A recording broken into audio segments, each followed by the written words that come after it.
I was lately asked, what are your 7 favorite lessons that you learned when writing the book Digital Jackpot, and your lessons on digital in business? Number 1, the goal is not to be right, but the goal is to be less wrong. Especially in business, data science is actually more art than it is science.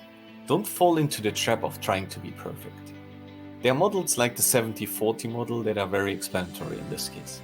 The model says basically, if you have less than 40% information, don't take the decision because you don't have enough information.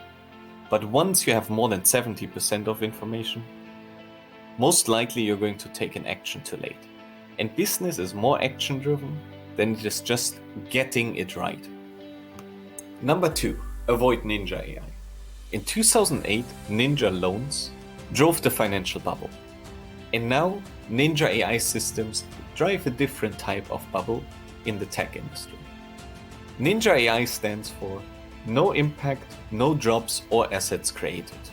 Meaning these are AI systems that are usually presented great at conferences that sound super cool, but have no impact on your business.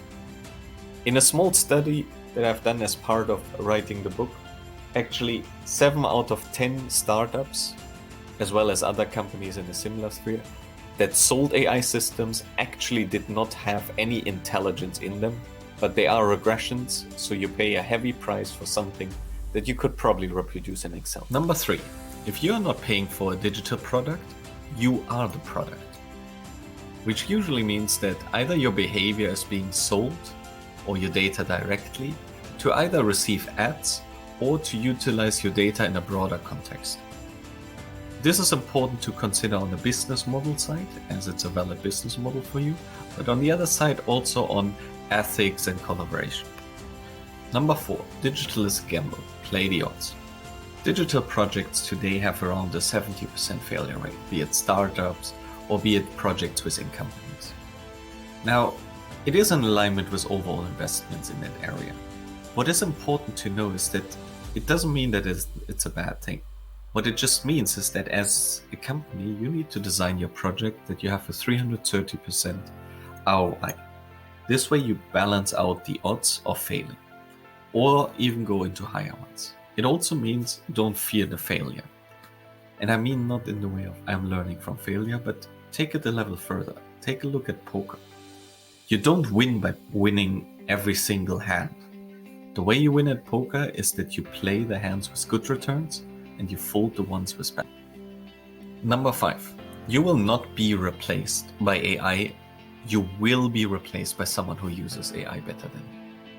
It's the old discussion, man versus machine, versus the discussion should rather be who uses the tools better, and it's those that use the tools better that will succeed in this world. You see many examples of that. I recently talked to a company where AI was not as good as their senior forecasters, but what they saw is that the junior forecasters that used AI were better than the senior forecasters. Number 6, rethink data. Rethink it in aspects like enlightenment. Enlightened data means contextualized data. So data that really has a strong context around it. Because if you don't have that context, your insights or your analytics will actually lead to wrong recommendations. Or topics like data expiry. Corona has infected your data. Most companies haven't seen it yet, but it is. Data has an expiry date, like your products in the fridge, but companies haven't acted or stored it like that. There's still an idea that more data is always better data, but in these times, it definitely is not. Number 7, play the platform game. 7 out of 10 most valuable companies in the world are platforms. Be it LinkedIn, be it Twitter, be it Facebook, be it parts of Google. Platform play is one of the most key business models for any company to consider, no matter the industry. Find this and more in the book Digital Jackpot on how to win the digital gamble in the post-corona world.